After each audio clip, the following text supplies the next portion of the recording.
The year was 2247, and Commander Jake Morrison stood on the bridge of the exploration vessel Horizon's Edge, staring at something that should not exist. 3 massive ships had appeared at the edge of the solar system, and their hulls gleamed with strange lights that pulsed in patterns no human had ever seen before. The ships were enormous, and each one was at least 5 times larger than any vessel humanity had ever built. Jake felt his heart racing as he watched the sensor data scroll across his screens. This was it. This was the moment humanity had always wondered about. They were not alone in the universe anymore. Dr. Lisa Hamilton worked at her station with trembling fingers. She was the chief scientist on board, and right now she had the most important job in human history. The alien ships were sending signals, and her computer was trying to translate them. The process was slow, and the software kept giving error messages, but eventually words began to appear on her screen. She read them once and felt her blood run cold. She read them again, hoping she had made a mistake. Then she turned to Jake with wide eyes and spoke in a voice that barely held steady. The aliens were demanding that humanity surrender Earth immediately. They gave humanity exactly 72 hours to evacuate the planet or face complete destruction. There would be no negotiations and no second chances. The message was clear and brutal. Earth belonged to them now, and humans were trespassing on territory that had been claimed thousands of years ago. Jake looked at his tactical officer, Lieutenant Ryan Cooper. The young man was gripping his console so hard his knuckles had turned white. Ryan was barely 25 years old and had joined the space service dreaming of exploring distant stars. Now he was facing an alien armada that could probably wipe out humanity before breakfast. Jake wanted to say something reassuring, but he had no idea what words could possibly help in a situation like this. The aliens called themselves the Veteran Collective. They were not just one species, but a coalition of 17 different alien races that had ruled this part of the galaxy for thousands of years. Their representative spoke through the translation system and explained that every star system in this region had been mapped and claimed long before humans had even invented the wheel. Earth had the bad luck of being inside their territorial boundaries. The Veteran had been watching humanity for decades and had decided to wait until humans developed space travel before making contact. Now that humans had ships capable of leaving their solar system, the Veteran had to enforce their claim. It was nothing personal. It was just business. Back on Earth, President Catherine Brooks sat in an emergency meeting room deep beneath Geneva. Every important leader from every nation was there, either in person or appearing as a hologram. The room was silent as everyone watched the video feed from the Horizon's Edge. They could see the alien ships on the main screen, and the sight of them made even the most powerful people on Earth feel small and helpless. Catherine had been president for 3 years and had dealt with economic crashes and natural disasters and political crises. But nothing had prepared her for this. General Marcus Webb stood at the front of the room and gave his report. He was the head of the combined Earth Defense Forces, and his job was to protect the planet from any threat. Right now, he looked like a man who had just been told to stop a hurricane with his bare hands. The general explained that humanity had no weapons that could even scratch the alien shields. Earth's missiles would never reach the alien ships. The lasers would just bounce off their defensive screens. Every simulation the military had run ended the same way. Humanity would be wiped out in hours if the aliens decided to attack. The room fell into despair. Some leaders argued for immediate surrender. Others wanted to fight even though fighting was pointless. A few suggested that humanity should try to negotiate for more time. But everyone knew the truth. Humanity was like an ant colony that had built its home on someone else's property. The owners had shown up and they were not interested in sharing. Then a quiet voice spoke up from the back of the room. Dr. Aaron Mitchell was a physicist from the Lunar Research Station. He was thin and pale and looked like he had not slept in days. Most people in the room had never heard of him before. He raised his hand nervously and waited for permission to speak. When Catherine nodded at him, he stood up and walked to the front of the room. His hands were shaking as he connected his datapad to the main display. Dr. Mitchell explained that for the past 30 years, a secret project had been developing electromagnetic mass accelerators. Most people knew them by their common name, which was railguns. These weapons used magnetic fields to launch metal projectiles at incredible speeds. The military had been interested in them for decades, but they had always faced one huge problem. Railguns needed massive amounts of power to work properly. The amount of electricity required to accelerate a projectile to useful speeds was more than most power plants could generate. So the Railgun project had been stuck in development for years, making slow progress, but never quite achieving the breakthrough it needed. But 6 months ago, something had changed. The research team at Tycho Crater on the Moon had finally achieved stable fusion containment. They had built a fusion reactor that could generate enormous amounts of power in a small space. It was still experimental and it was not ready for commercial use, but it worked. And more importantly, it could power a railgun. Captain Nicole Sanders was the commander of an experimental defense platform called Sentinel-1. The platform orbited Earth at a distance of about 200,000 kilometers, and most people thought it was just a research station studying deep space phenomena. But Sentinel-1 had a secret. Hidden along its spine was a 300-meter-long railgun that had been built using Dr. Mitchell's designs. The weapon had never been fired at full power, and nobody knew for sure if it would even work. But it was the only thing humanity had that might possibly surprise the aliens. Dr. Mitchell brought up technical diagrams and started explaining how the railgun worked. President Catherine Brooks stopped him after about 30 seconds. She was not interested in the science. She just wanted to know one thing. Could this weapon hurt the alien ships? Mitchell paused and thought about his answer carefully. Based on what they had observed about the alien shields, he gave humanity a 20% chance. Maybe less. The railgun had never been tested against real targets.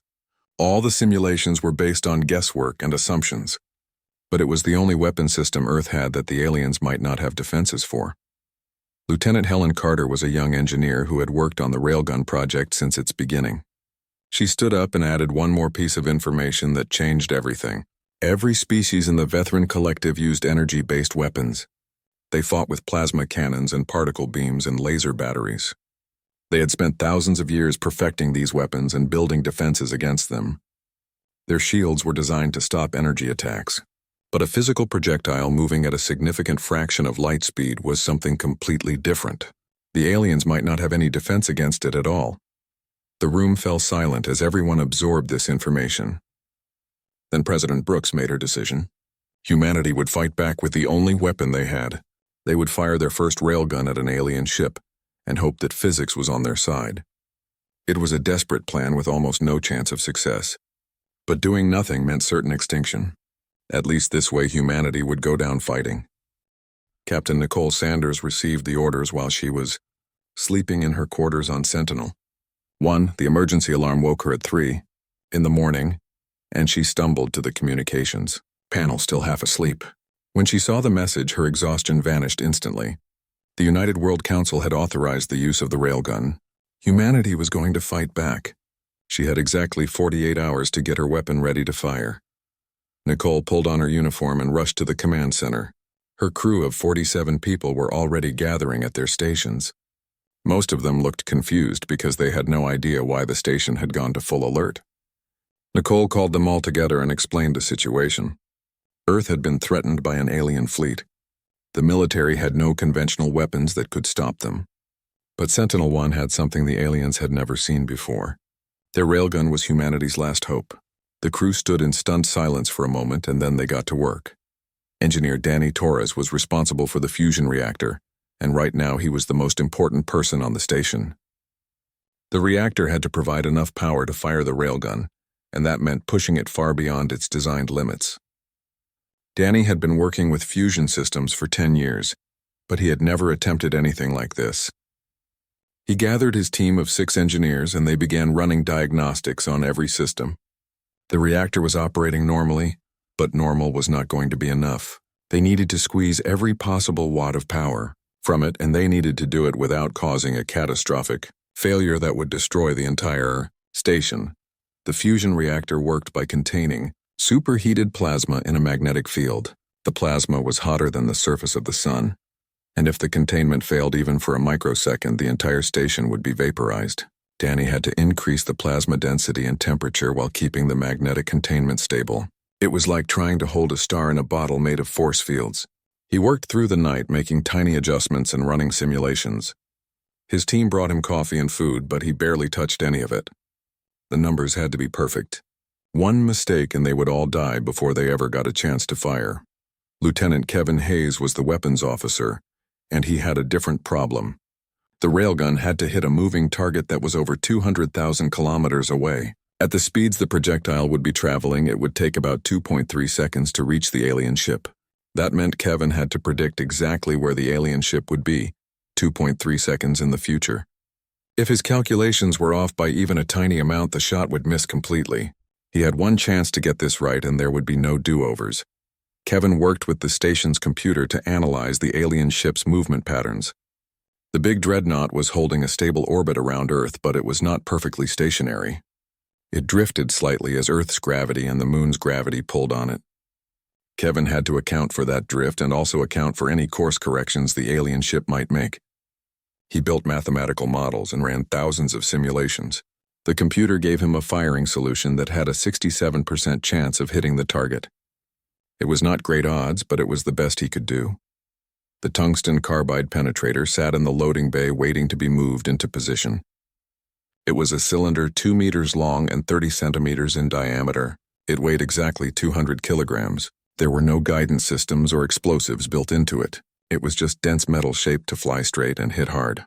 At the velocity it would reach, the projectile would not need explosives. The kinetic energy alone would be devastating if it hit. The engineering team had spent months designing the perfect shape to minimize air resistance and maximize penetration.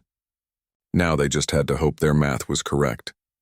Nicole walked through the station, checking on each department.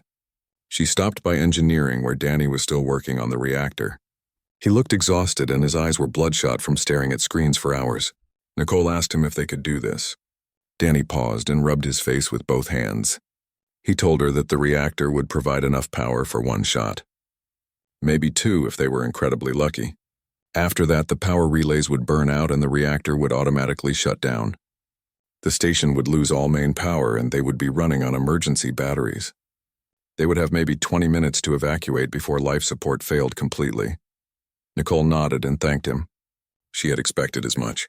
This was a one-shot weapon, and after they fired it, Sentinel-1 would be dead in space. She moved on to the weapons bay, where Kevin was triple-checking his targeting solution. He showed her the calculations and explained that they had to fire at exactly the right moment when the alien ship was in the optimal position. The window would only last for about 30 seconds. If they missed that window, they would have to wait another orbit, and by then the aliens might have moved or started their attack. Kevin was confident he could hit the target, but his voice shook slightly when he spoke. Nicole put a hand on his shoulder and told him she trusted him completely. The deadline from the aliens was approaching fast. 36 hours remained before they would begin their bombardment of Earth. The big Veteran dreadnought moved into a lower orbit, and its weapon ports began to glow with a sickly green light. Sensors detected massive energy buildups across the ship's hull. The aliens were preparing to fire, and once they started, there would be nothing humanity could do to stop them. Cities would burn and billions of people would die within hours. Earth would be cleansed of human life, and the Veteran would move on to their next piece of business. President Catherine Brooks sat in the command center in Geneva watching the countdown clock. She had barely slept since the crisis began, and she felt every one of her 58 years weighing on her. Around her, military advisors and scientists monitored data streams from observation posts all over the solar system. Everyone was waiting for the moment when Sentinel-1 would fire. If the shot failed, Earth was doomed. If the shot succeeded, humanity might have a chance to negotiate. It was a thin hope, but it was all they had. Nicole stood on the bridge of Sentinel-1 and watched her crew work. These people had volunteered for what was supposed to be a quiet research assignment. Instead, they were now responsible for the survival of their entire species. She was proud of every single one of them. Danny had coaxed the fusion reactor to 97% power capacity, which was higher than anyone thought possible. Kevin had refined his targeting solution to the point where the computer gave them a 72% hit probability. The maintenance teams had checked and rechecked every system on the railgun. Everything was as ready as it would ever be. The capacitor banks began charging. Throughout the station, lights dimmed as power flowed away from normal systems and into the weapon. The process would take 6 hours to complete. Once the capacitors reached full charge, they would have a 30-minute window to fire before the charge began to decay. Nicole opened a secure channel to Earth and reported that Sentinel-1 was entering final preparations. President Brooks appeared on the screen looking tired but determined. She thanked Nicole and her crew for their service. Then she gave the formal authorization to fire when ready. The channel closed and Nicole turned to face her crew. She told them it was time to show the aliens what humanity was capable of. They were going to fire the first railgun in human history, and the whole galaxy was about to learn that humans did not surrender without a fight. The capacitor banks reached full charge at exactly 1400 hours station time. Captain Nicole Sanders watched the power readings climb to their maximum levels and felt her heart pounding in her chest. The entire station hummed with barely contained energy. Every available watt of electricity was being held in the massive capacitors, waiting to be released in one devastating pulse. The lights on the bridge had dimmed to emergency levels, and the air felt charged with static electricity. Nicole could see her reflection in the dark screen in front of her, and noticed that her hands were shaking slightly. She forced herself to take a deep breath and focus on the task ahead. Engineer Danny Torres monitored the fusion reactor from his station in engineering. The reactor was running at levels that should have been impossible. The plasma containment field was holding, but just barely. Warning lights flashed across his displays, and the computer kept suggesting that he should initiate an emergency shutdown. Danny ignored the warnings and kept his eyes on the critical readings. The magnetic field strength was fluctuating by tiny amounts, but it was staying within acceptable limits. He had maybe 30 minutes before the system would start to fail.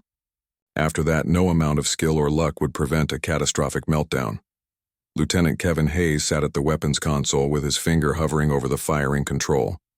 His targeting solution was locked and loaded into the railgun systems. The alien dreadnought was exactly where his calculations had predicted it would be. The firing window had opened 2 minutes ago and would close in 28 minutes. Every second that passed was another second where something could go wrong. The alien ship could change course. A meteor could drift into the firing path. The capacitors could lose their charge. Kevin wanted to fire immediately, but he waited for the captain's order. This was not his decision to make. Nicole looked around the bridge at her crew. These people had worked miracles over the past 2 days.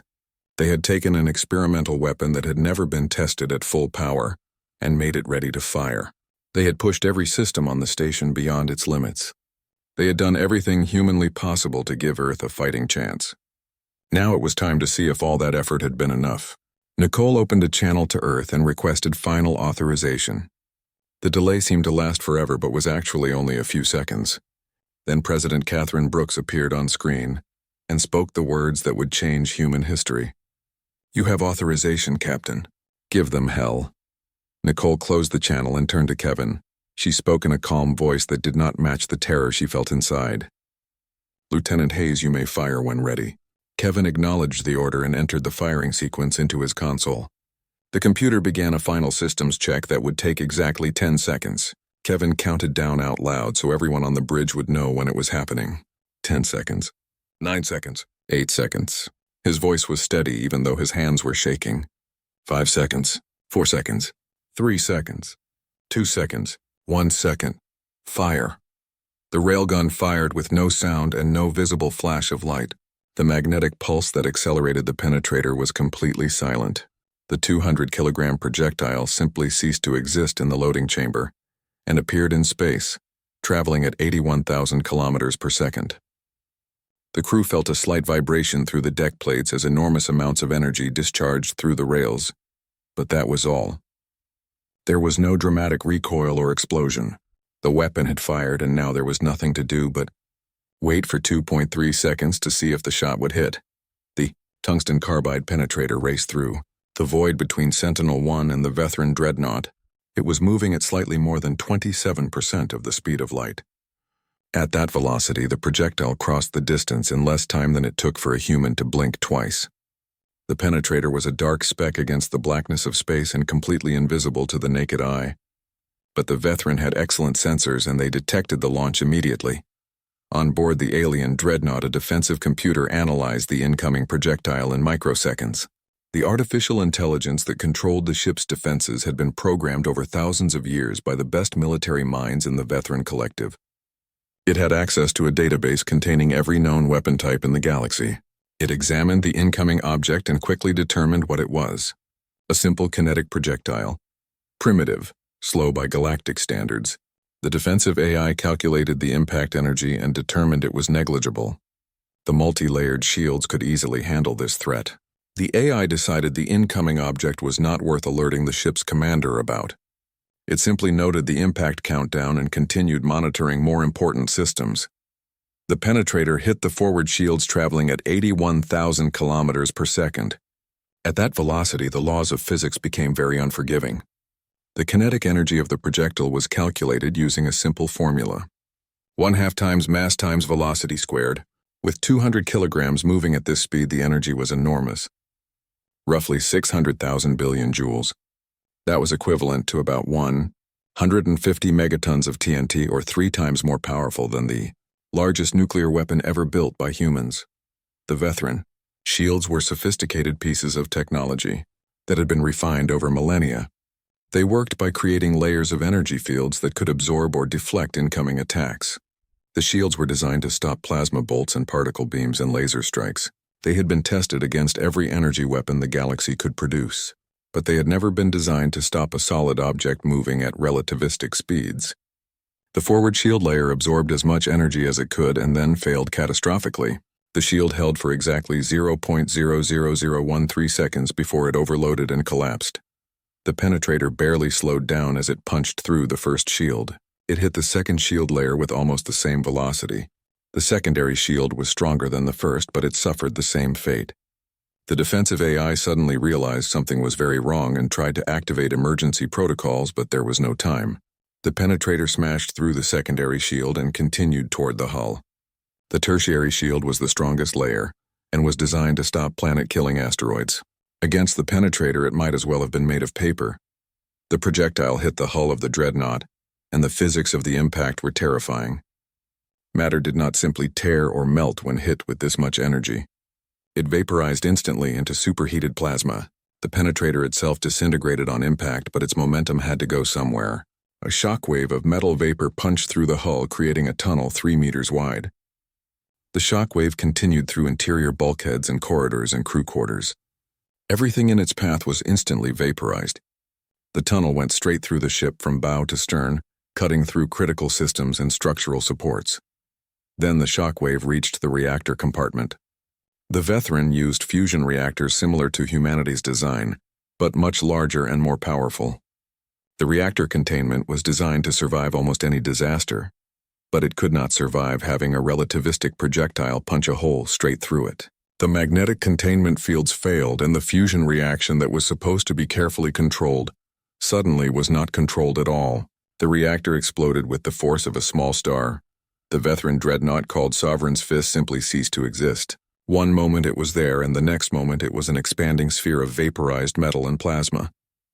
The explosion was bright enough to be seen from Earth without a telescope. Debris flew outward at thousands of kilometers per second. Nearby Vethran ships had to activate their shields to protect themselves from the shrapnel. The massive vessel that had been preparing to destroy Earth was gone, completely and utterly destroyed by a single shot from a primitive human weapon. On the bridge of Sentinel-1, the crew stared at their displays in complete silence. The sensors showed the explosion clearly.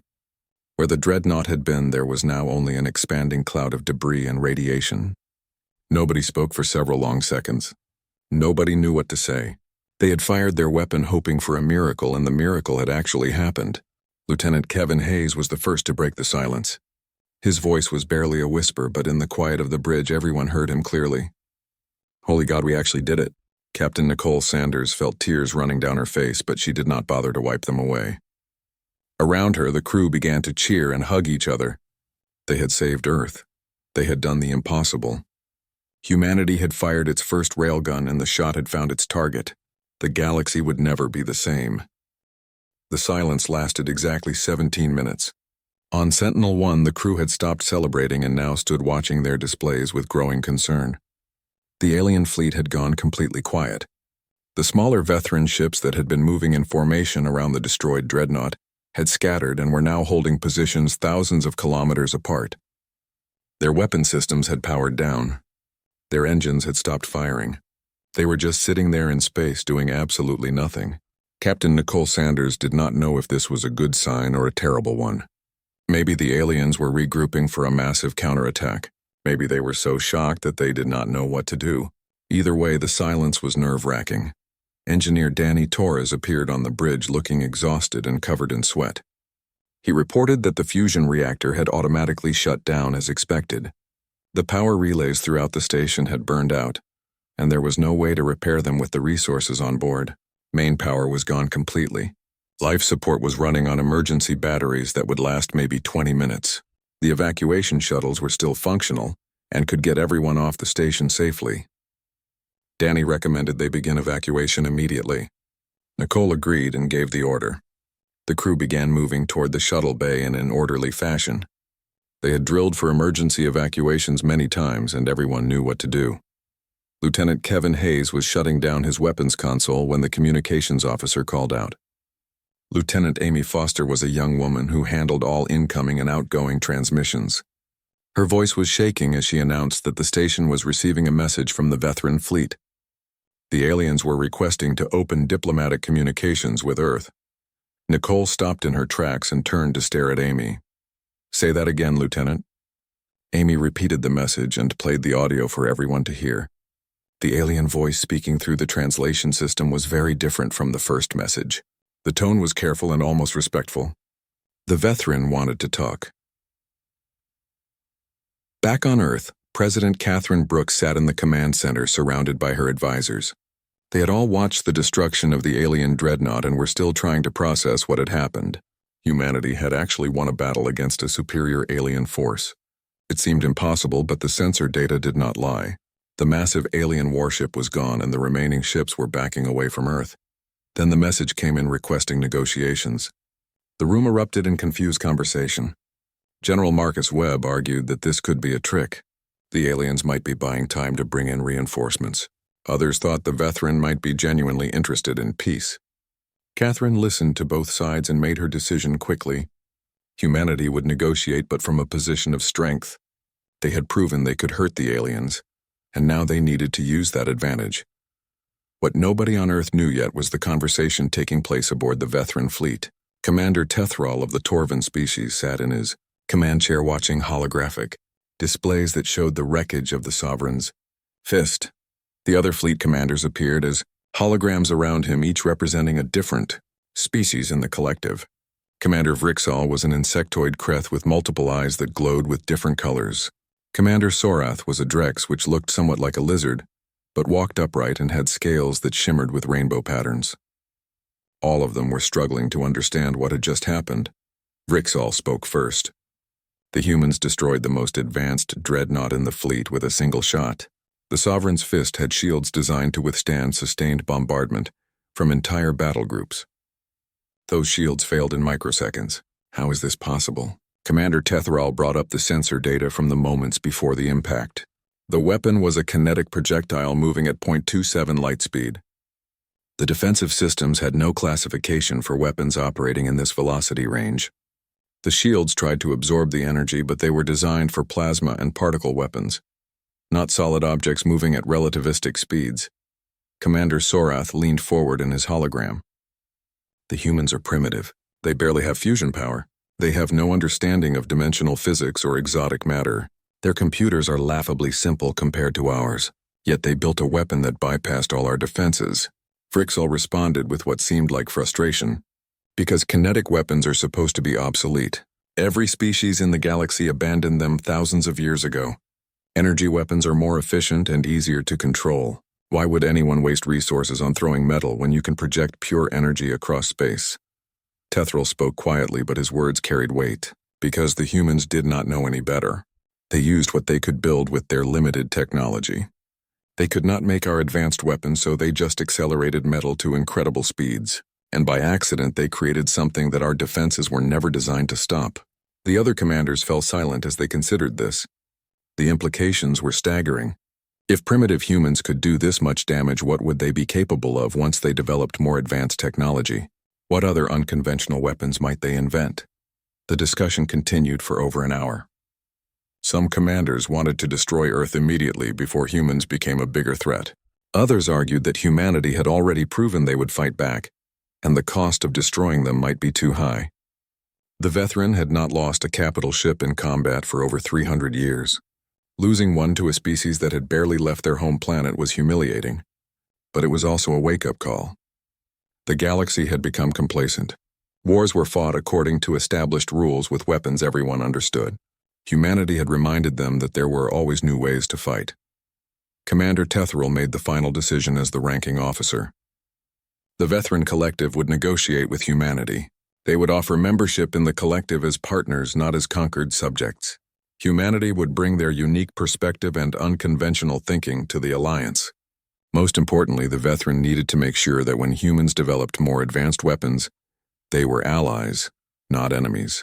It was better to have these dangerous primates inside the collective, where they could be watched and guided, than outside where they might become a threat.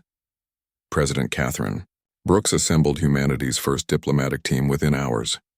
Ambassador Carla Rodriguez had spent 20 years negotiating treaties between Earth's nations during the unification period. She had a reputation for being tough but fair, and for never accepting a bad deal. Dr. Aaron Mitchell would join her as technical advisor, since he understood the railgun technology better than anyone. Colonel Greg Lawson from the Defense Forces would assess military implications of anything the aliens proposed. The team would negotiate aboard a neutral station that the Veteran were building at the edge of lunar orbit. The negotiations began 3 days after the shot that destroyed the Sovereign's fist. Ambassador Rodriguez met with representatives from all 17 species in the Veteran Collective. The meeting room was strange and wonderful, with environmental controls adjusted for different alien biologies. Some breathed oxygen like humans, while others required different atmospheric mixtures. Translation devices allowed everyone to communicate, though there were occasional misunderstandings when concepts did not translate well between species. Commander Tethril spoke first, and his words were surprising. He acknowledged that the Veteran's initial approach had been too aggressive. The demand for immediate surrender had been based on standard protocols for dealing with primitive species, but humanity had proven they were not standard. The destruction of the dreadnought had earned them respect. The Veteran wished to open formal diplomatic relations and offer humanity membership in the collective, with full rights and protections. Carla listened carefully and asked many questions. What would membership mean for Earth's sovereignty? Would humans be able to govern themselves? Would they have access to alien technology? Would they be required to fight in Veteran wars? The negotiations went on for weeks as both sides worked out the details. Slowly, a picture emerged of what the galaxy was really like. The Veteran Collective was not evil or cruel. They were simply an old civilization that had been dominant for so long they had forgotten how to see things differently. Humanity's railgun had been a shock that forced them to reconsider their assumptions. Dr. Mitchell spent long hours talking with Veteran scientists and engineers. They were fascinated by the railgun technology and wanted to understand how it worked. Mitchell was happy to share the information, but he also learned from them.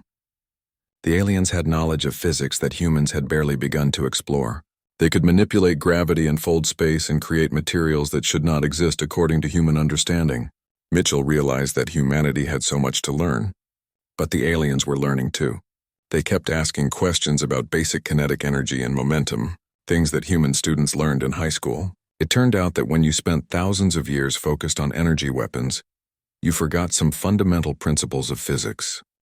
6 months had passed since the shot that destroyed the Sovereign's fist, and the solar system looked completely different now. Commander Jake Morrison stood in the newly constructed Orbital Defense Command Center, watching ships move through space in patterns that would have seemed impossible just a year ago. Human vessels flew alongside alien craft in joint patrols. Cargo ships from a dozen different species visited Earth's orbital stations to trade goods and technology. The planet that had nearly faced extinction was now a busy hub of galactic commerce and culture. Jake still found it hard to believe sometimes. Humanity had gone from being alone in the universe to being members of an interstellar civilization in less than a year. The treaty negotiations had concluded after 2 months of careful discussion. Earth became the newest member of the Veteran Collective with full voting rights in the Council. Humanity retained complete sovereignty over their home system and could govern themselves however they chose. In exchange, humans agreed to contribute to the collective defense and to share their unique perspectives on technology and warfare. It was a fair deal, and both sides seemed satisfied. President Catherine Brooks had signed the treaty in a ceremony that was broadcast across 17 different star systems. She told the watching billions that humanity was entering a new era. They would learn from the older species, but they would also teach. The galaxy needed fresh ideas, and humans had plenty of those. Dr. Aaron Mitchell's research team had grown from a handful of scientists to a full division with over 300 people. The team included both human and alien researchers working together to advance railgun technology. The prototype weapon on Sentinel-1 had proven the concept, but there was so much room for improvement. With help from veteran engineers, the new generation of railguns could fire sustained barrages instead of just single shots. The power systems were more efficient and the targeting computers were far more accurate. Mitchell walked through the research facility on Luna and marveled at how much had changed. 6 months ago, he had been a quiet physicist that nobody had heard of. Now he was advising military planners from multiple species on weapons development. Dr. Hannah Pierce was one of the new researchers who had joined the project. She specialized in alien defensive systems and had spent years studying veteran shield technology before the crisis. Now she worked directly with Torvan engineers to understand why their shields had failed so catastrophically against the railgun. The answer was both simple and complicated. Every species in the collective had been trading technology for thousands of years. They all used variations of the same shield designs because those designs worked well against the weapons everyone used. But because everyone had the same defenses, everyone knew how to attack them. It was a cycle that had been going on for millennia. Humanity's railgun broke that cycle because it was something completely outside the standard framework. Hannah explained this to Mitchell one day over coffee in the research station's cafeteria. We used kinetic weapons because we had no choice. We could not build plasma cannons or particle beams with our technology level, so we just made metal go really fast. It was primitive and simple, but it worked. The aliens had forgotten that sometimes simple solutions are the best ones. Mitchell nodded and added that the veteran scientists kept asking questions about basic physics, things like momentum and energy transfer and Newton's laws of motion. These were concepts that human children learned in school, but the aliens had not thought about them in practical terms for thousands of years. It was a reminder that advanced did not always mean better. Captain Nicole Sanders had been promoted to admiral after the crisis ended. She now commanded Earth's defense fleet, which had grown significantly in the past months. The fleet included both human-built ships and vessels provided by the veteran as part of the alliance. Her flagship was a new Earth vessel called Defiant, that bristled with both railguns and energy weapons. It represented the fusion of human innovation and alien technology. Sanders stood on the bridge of Defiant during a routine patrol and thought about how much her life had changed. 6 months ago, she had been prepared to die firing a single desperate shot at an alien ship. Now she commanded a fleet that protected trade routes across multiple star systems. The changes were not just military. Earth cities had transformed as alien visitors became common. Humans walked alongside beings from 17 different species in the streets of major cities.